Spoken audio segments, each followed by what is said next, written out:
The economics unit is centered around a market day. It was a way to make it where the students actually live economics and aren't just learning about it. And it really came about with my students. They said, can we do this? And I was like, yeah, I mean, why not? So I wasn't sure how successful it would be. I knew I wanted to tie in writing because we really try to get our students to think more critically, problem solving, but we also want them to be able to explain that through writing. So we covered writing. We definitely have our students reading to learn, doing a lot of research so they can think like entrepreneurs, developing their products and their services, and tying all that in to cover the standard of economics. All right, so we are starting our economics unit, and we are going to do like we usually do. I'm going to find out how much you know. You've learned about economics before, so I want you with your tables. I'm going to give you a piece of paper. You can make a bubble map, bubble with the word economics in the middle, make the big bubble on the outside. You can draw as many pictures or write as many words that you can remember about economics, okay? I want you to work as a group. So if your paper is here, you just write whatever angle you're at. And you can turn it or whatever. Don't let one person work the whole time and then pass it. Let's do it all at one time. I'm only going to give you about 5 minutes to do this. 4 to 5, and then I'm going to let you walk around and look at other people's and add to it. You ready? Thumbs up if you're ready. All right, paper, you just get what you get. You don't mind a bit. You're sharing with the whole table. Make your circle. Whoever I give it to first, make your circle for your group.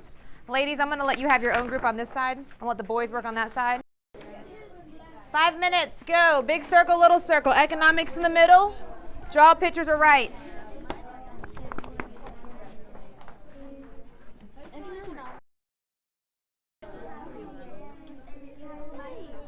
Ten, 9, 8, 7, 6, 5, 4. Pencils down in 3, 2, 1. The markers were there. Were you allowed to use them? Yes, they're there. You have the choice. You have 2 minutes. You may get up, peruse, look around what other people have. Not yet. Wait till I say go. Or if you would like to stay where you are, some of you had a late start and continue to do some more, that's fine. I'll let you know when you have a minute. So if you want to work a little more for a minute, walk around for a minute, you choose. Go. The reason why I had them circle around and work as a group and then go off and come back is because I want them to understand that sometimes it's great to collaborate. And sometimes it's great to go off and see on your own what else is out there and then bring it back to your group. It's important for them to know how to work as an individual, but also work as a team. 10 seconds. Let's go ahead and go back to our seats. 10, 9, sorry, sir. 8, 7, 6, 5. Pencils down in 4, 3, 2, and 1. Tiana. All right, let's see what you remember, what you found from your colleagues, what you remember from last year. Who wants to go first? Anybody want to volunteer? All right, McKenna's group, share with us a word. Give us something. What's something you remember from last year? Scarcity. Scarcity. What is scarcity, Anna? When you don't have enough of a product. Can you give me an example? When something is in high demand but you don't have enough. Very nice. Impressive. I'm super impressed by how much I remember from last year. But there is still more to be learned. So we're going to be making flip books to add to our vocabulary for what we remember with economics. I have some words I'm going to show you on a chart, and I have your flip books. So I want you with your group to come up with what words you're not sure about, and let's look those words up. Go ahead and put your name on it. Go ahead and write a title on it. Economics. My money book, my vocabulary book, be creative. And then I'm going to put the words up here and go ahead and write down some of the words that you're not sure about. If you already know them, there's no need for you to make it in a vocabulary book because you already know that word. If you don't know it, let's write it. Words are up here. I'm going to give you about 5 minutes. I want you to go ahead and just choose the words that you know you need to define. I always like to start my units figuring out their prior knowledge. Because if they already know something, I don't want to waste precious time doing a review when they already know it. So I always have them kind of show me what they know. And then they become the teachers in a way, show me what they need to learn. And then it starts getting their minds thinking, okay, that's what we're doing. And then it gets them excited about what's up, what's coming next. So now that we have learned all our words, now we're going to become these words and live these words. We are going to be doing a market. You all are going to be the entrepreneurs, you're the business owners, and you are going to determine what goods or services that you want to sell in your market. We're going to have students, adults come in, they're going to come and buy things all according to what you want it to be. You determine what it is, how much it is, and the group that makes the most profit shall be awarded accordingly. So we need to brainstorm. You're going to get with your groups, and you've got to start figuring out, what are we going to do? What kind of goods and services would our students want and our adults want? You got to think like a consumer, but you still got to be an entrepreneur. So I'm going to give you some things to help you plan. This is my planning packet. I'm going to give you, there's just some questions here. There's some examples. Remind me, what are some goods that you could sell? What are some goods? And you have to make them. So you cannot go and buy some things and resell it. I need you to make your goods. What's something we could do? Goods, example. Maybe Bracelets. Bracelets. duct tape bows. Duct tape bows. Maybe some drawings. Maybe some drawings. Duct tape wallets. Duct tape wallets. Bookmarks. Bookmarks. Very clever. Back massage. Now we're talking about services. So now we're going to services. Massages. What's another service you could provide? Another service, Corley? So how would that be service? Let's keep thinking. Keep thinking. Service. Racing. A race. Oh, you could race them? How are you servicing them, though? Well, you're providing them the race. I think we could do better. Let's think of something else. Ariana? A raffle. A raffle. That's a little different. I'm thinking massages. I'm thinking face painting. I'm thinking nails. Get with your group. You're going to get this. All I want you to do is start writing some ideas of products and services in this table. Think about how much you would charge for it and how many of them you would need. Like if you want to have 10 duct tape wallets. I don't know. Get with your group. Go ahead and start talking. I'll pass these around while you're talking to your group. When they're planning their business, the first thing they had to do is develop their products. What do you want to sell? What services? What goods?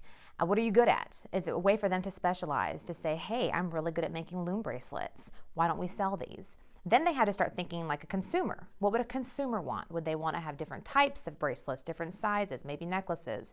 A way for them to really immerse themselves into economics. What would entrepreneurs do? Now, how we take it to another level, how do you get the most profit? What will make you the person that they want to buy from instead of the person next door? And so we go through a process of brainstorming, critical thinking, researching, and everything for helping them to become more efficient entrepreneurs. Oh, how about we do duct tape bows? Yes. Those would be nice.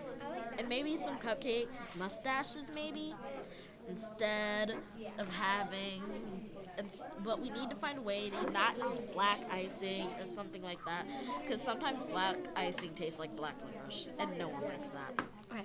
So maybe we could find some kind of paper that's edible or something like that to put on the cupcake in the shape of a mustache. Let's see if they have sugar paper, maybe. Oh, look at that one. So we can use black for the mustaches and yellow. And pink for a nerd Hello Kitty. What might we do? So we're making the candy cane. I mean, not candy cane. The bubblegum raffle, which one person buys a ticket. I mean, not a ticket. They just guess, and whoever guesses the closest will get the bubblegum jar. Or right on top of it. Yeah. So What about candy canes? And every time somebody guesses, they get a candy cane. Every time they pay to guess, they get a candy cane. Yeah. So if they only pay one time, they only get one candy cane. But if they pay Three. I was thinking we could sell it 2 guesses for $1, and how many ever you buy, you But that would just be pushing. We will run out of candy canes really fast. Gentlemen, what are we thinking? We're thinking about massages and making some bubblegums. What do you mean making bubble gum? Like the bubblegum jar, somebody could guess, and they could guess, and if they pay $1 for 2 guesses, they get a candy cane. Oh, I love that idea. That's a great idea. I'm thinking if you just guess once, you don't get a candy cane. If you guess twice, then you get a candy cane. That's a great strategy. You're thinking like an entrepreneur. I think you're going to get a lot of people to come in to guess. I would come and guess to get a free candy cane. And how much does it cost for one guess? 50 cents. 50 cents. For 2 guesses, it's $1. And I get the candy cane. Maybe. You get the candy cane after you guess twice. That's wonderful. And what happens if I guess right? You get the whole jar. But we don't check it yet. After the market, we're going to check it after the market's over. No question. What if I guess it right and someone else guesses it right? The first person who gets it right. So it sounds like we have a discrepancy here. You think one way. I think you need to really think about what do we do if we have more than one guess. Think about that as a team. What can we do to make sure we have a winner? What can we do? Draw. A raffle? Drawing would work. Maybe put their names in a hat. We get index, we rip up like little pieces of index card with 5. And we write their names on 5 index cards each and put it in something. I like the idea. I like the idea of maybe taking their names in case there's a tie and having one winner because you only have one jar, right? Yes. Okay. I like that. Great idea. We like to share with our students that this is a global economy that we're learning in and living in. And so it's important for students to use these types of activities that are authentic, real world, so they can see their purpose. Whenever we have instruction, they are looking for an audience to perform for. And activities such as the ones that Mrs. Milliner is known for creating gives those students an idea of, if I were to do this in my real life experience, if I were doing this 20 years from now, how would this help me? What are you making? What kind of bow? Duct tape bow. What about this one? Is it like a hair bow? Like what kind of a hair bow? Okay. So how does it work? Position. You end up folding it. Okay.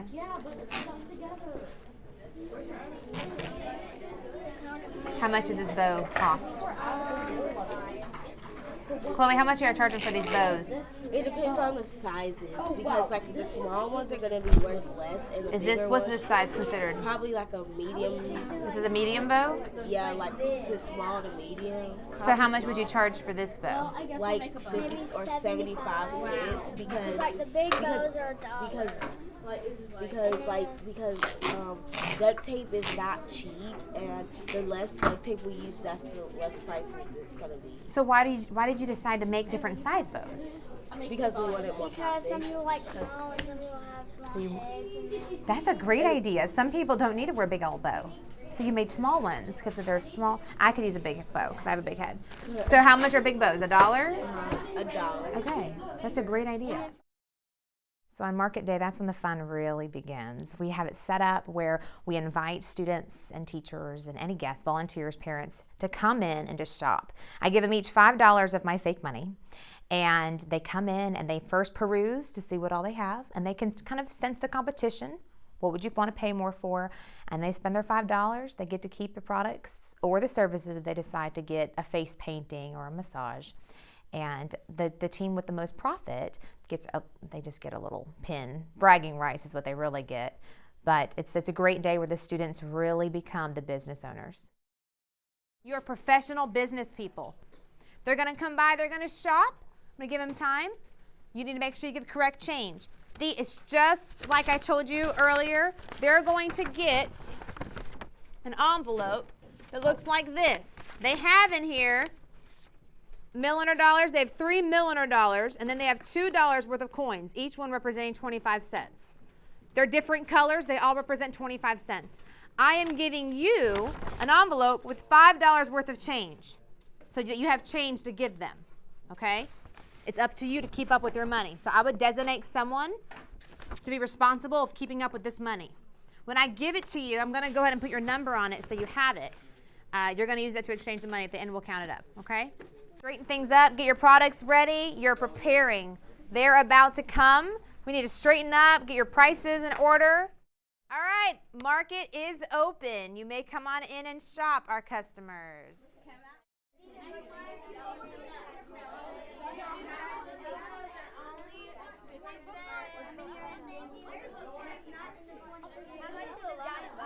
All right, shoppers, I'm going to give y'all about 4 more minutes. If you could go ahead and wrap up your purchases so we can let the next group in.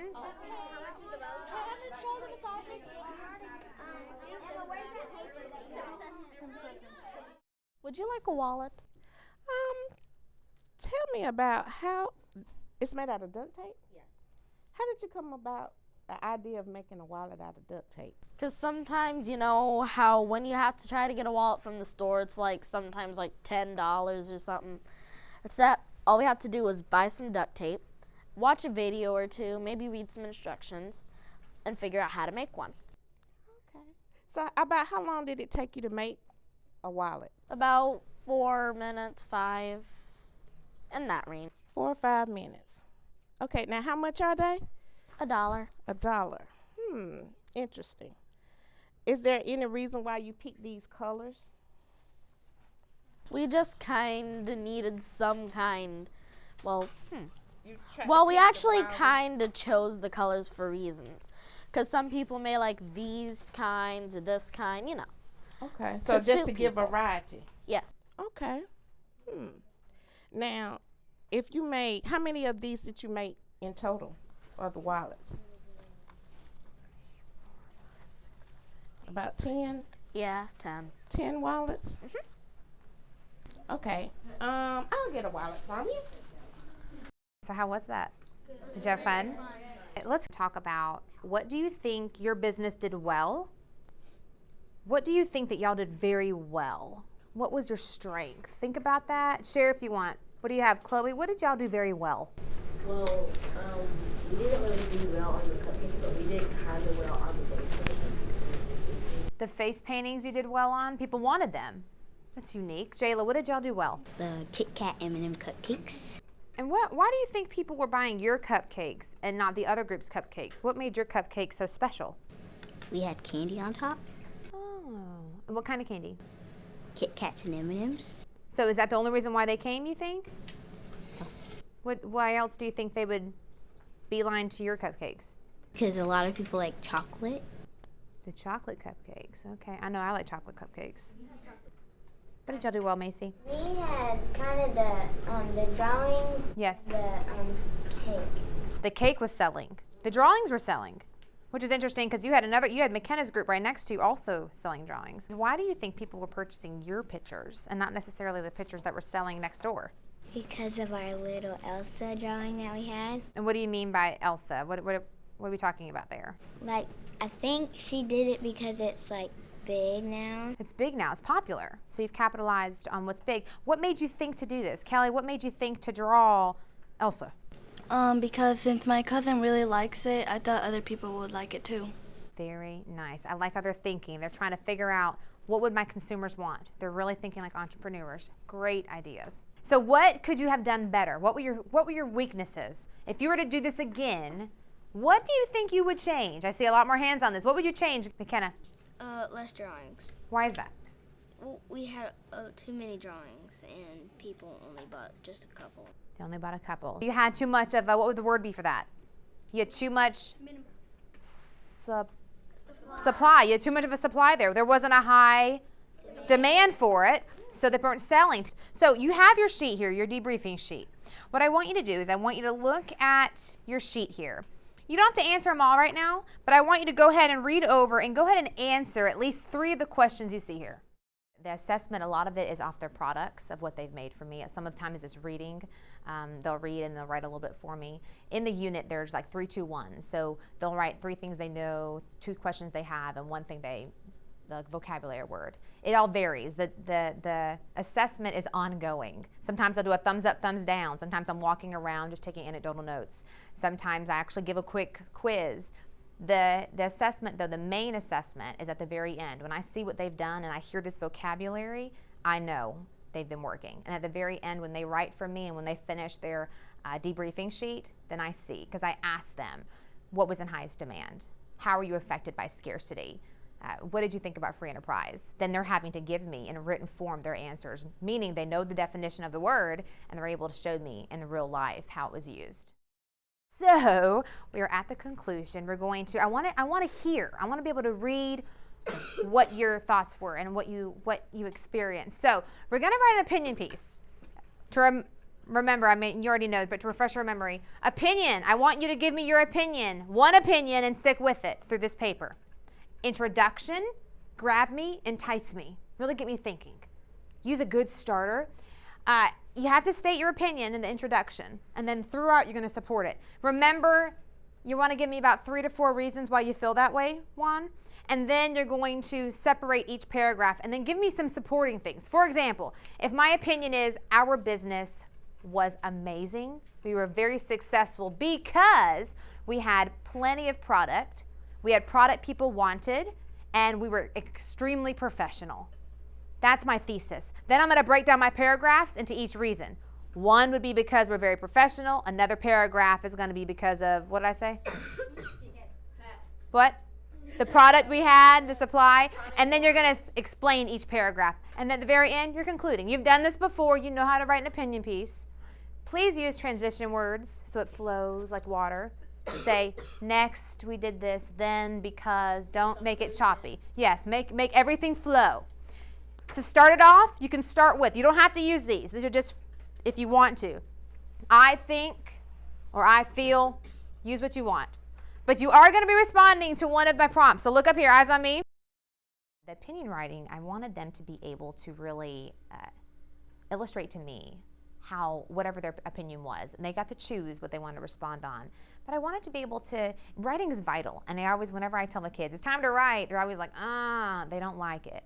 And so I think it's important for them to learn that writing is a gift, to be able to share your voice and to let people hear what you have to say, and then to be able to tell them about something that you were so vested in. Maybe I can make writing a little more fun. And then we have something that they can actually work on the writing process, because writing is a hard skill for them to continue to get better on. So I always like to incorporate writing whenever I can. Choose one of these. You can explain some of the strengths or explain some of the weaknesses. For example, you can tell me what you think y'all did very well.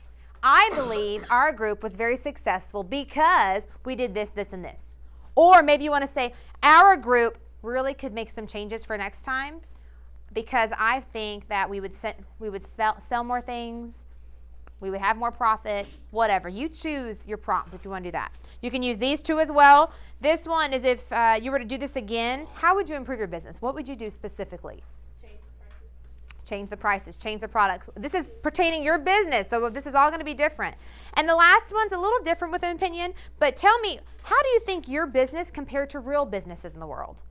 Our business, I believe, would really make it in the real world because we had this, this, and this. Or I believe our business is just like businesses out there because we knew how to use money, we had employees, and we had inventory. It's really how you want to go with it. I think the strengths and weaknesses is what we really talked about. That may be your comfort zone, but I don't want to hold you to that. You can do whatever you want, pick an opinion, and stick with it. Questions for me? Questions on what I'm expecting on you? Are you going to have an introduction? Yes. Are you going to have 3 or 4 paragraphs? Yes. Are you going to have a jam-up conclusion? Yes. Are you really going to try to tell me your opinion? Yes. Are you going to use, what are these things called? Opinion. Transition words. And make sure you respond to one of these, okay? Ready? Yeah. Go. I always try to provide my students with choice because I think it's important that your learning is student-centered and not teacher-centered. And when they're able to choose something, then they are saying, okay, I choose this, so I'll do, and a lot of times they do better because they chose it. So yes, I try to always give my kids different options of what they want to work on so that they don't feel like I'm making them do it. It's more of, what would you like to do? And then they seem to do it a lot better.